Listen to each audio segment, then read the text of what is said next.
যে উষার লগ্নে দিবসের অগ্রিম প্রতিচ্ছবি মর্নিং শুজ দ্য ডে 3 মাসের সরকার কোথায় যাবে ইতিমধ্যে আমরা বুঝে ফেলেছি। কি সেটা? সরকার যে রাজপথ বাদ দিয়ে অলিগুলি হাঁটা শুরু করেছে তা বুড়ো বুঝো হয়ে গেছে।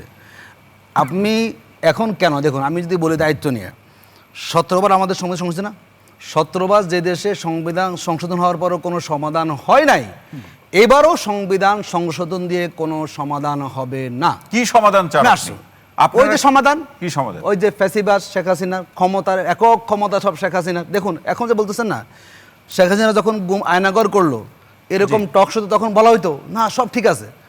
এখন যেরকম কিছু কিছু জায়গায় বুদ্ধিজীবীরা বলে না, তখন তো এরকম বল নাই। এই যে বলছেন শাহদিন মালিক কথা বলছেন না, দায়িত্ব নিয়ে বলছি। যে অধ্যাদেশ হলো 13ই নভেম্বর 2000 আপনার 25-এ শাহদিন মালিক কি ঘুমাইছিলেন আইন বিশারদ? কেন দিয়ে কথা বললেন না? যখন বিএনপি ক্ষমতা আসলো এবার তো বিএনপি তো সম্মত করতে হবে না, এটা ঠিক হয় নাই। 3 মাস কথা বলেন না কেন আপনি? যদি আপনি আইনজ্ঞ হয়ে থাকেন, আমি 3 মাস কি গভীর ঘুমিয়েছিলেন আপনি? কেন বলেন এই অধ্যাদেশ ঠিক হবে না? মাননীয় আইনমন্ত্রী যিনি বলেন কেন তিনি তখন ছিলেন না? যে আইন তারা কিসের ভয়ে ছিলেন? মবের ভয়? বলি তো, যে আইনমন্ত্রী দেখুন এখন উনি আইনমন্ত্রী না, এখন তখন তো অ্যাটর্নি জেনারেল ছিলেন, তখন কেন বলেন না অধ্যাদেশ ঠিক হবে না? দেখুন উনি ছিলেন অ্যাটর্নি জেনারেল, তার নেতৃত্বে অধ্যাদেশটা হয়েছে। এখন উনি মহা আইনমন্ত্রী, উনি এখন আর আইন বুঝেন না, উনি এখন বুঝেন বিএনপি কি বলছে না, উনি মূল ব্যক্তি না, কি বলেন? উনি মূল ব্যক্তি, রাষ্ট্র কনসার্ন নেয়, সরকারের ওখানে কনসার্ন নেয়, উনি বাড়ির বাইরে কিছু। দেখুন এরপর আসেন, এই যে আমাদের সায়ন্ত ভাই বললেন, যেটা সায়ন্ত ভাই বললেন আমি বলি রাষ্ট্রের আইন কর্মকর্তার কাছ থেকে রাষ্ট্র মৌলিক পরামর্শ ছাড়া কোনো আইন হয় না। এর শহীদ বাবুকে বুঝতে হবে এটা। দেখুন ওনারা 31 দফা নিয়ে ওনারা বলেন, দেখুন এটাও এখন ভুল ব্যাখ্যা দেওয়া হচ্ছে। বলা আছে সংস্কার কমিশন গঠন করতে হবে সব জায়গাতে। আমি আরো বলি, দেখেন এই যে এই বিএনপির ইশতেহার আমার কাছে এখানে আছে। এটা কি? বিএনপির নির্বাচন ইশতেহার দেখেন, বলতেছি এই লেখা আছে সাংবিধানিক সংস্কার, লেখা আছে সংবিধান সংস্কারের বিষয়ে। দেখেন সংশোধন নাই, বিগত 17 অক্টোবর 2025 তারিখে জুলাই জাতীয় সনদ যা আঙ্গিকে ঐক্যমত্য স্বাক্ষরিত হয়েছে সেইগুলো সেই মতে বাস্তবায়নের অগ্রাধিকার দেওয়া হবে ওয়াদা করেছে। শান্ত ভাই তো বললেন সেটা কি? আসুন আমি শেষ করি।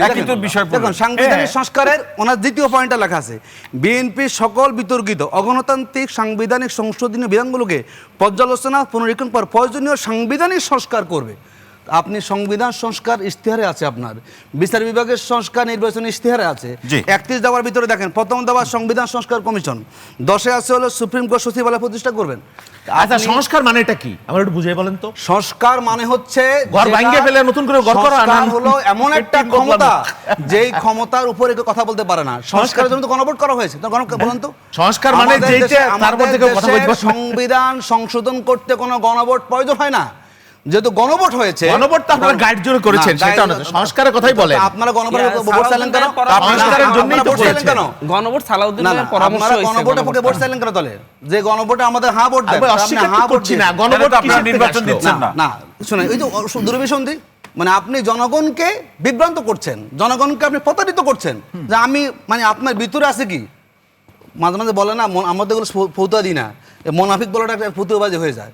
কাজটা কি বলেন কিরকম হয়েছে এখানে? যে তুমি গণভোটে হ্যাঁ ভোট দাও, আমরা গণভোট চাচ্ছি, একই দিনে গণভোট হইতে হবে, ঠিক না? আবার বলে যে আমরা যদি না চাইতাম তাহলে তো ইলেকশনটা হইত। তার মানে আপনি ভিতরে ছিলেন দুর্বিসন্ধি, মুখে বলেছেন যে আমি তো মানে খুব বাহাদুর মানুষ। এই যে একটা অবস্থা দেশে, আমি আপনার দায়িত্ব নিয়ে বলছি, বলুন যেই পথে এখন ওনারা হাঁটা শুরু করেছেন, এই পথ যদি ওনারা পরিবর্তন না করেন, যদি ওনারা ইগনোর করেন, যাই যুক্তি দেখুক না কেন, দেশের 70% মানুষের ম্যান্ডেটের বিরুদ্ধে গিয়ে যদি আপনি আপনার মতো অবস্থান গ্রহণ করেন, দেখুন ওনারা কি বলবেন। দেখলাম ওনারা মানবাধিকার কমিশন খসড়া করতেছে, বুঝছেন? সব ক্ষমতা আইনমন্ত্রীর, সব ক্ষমতা অমুক। মানে আপনি যে মানে আপনি যেই ব্যক্তি গুমের সাথে জড়িত হবেন তাকে তদন্ত আপনি করান, তো লাভ থানা তো আমাদের থানায় করা যায়। যদি পুলিশ তদন্ত করতে হয় তাহলে আলাদা আপনার আইন করা দরকারটা কি সেখানে? মানে আপনি সব কিছুই করবেন, নিজের মতো করে করবেন,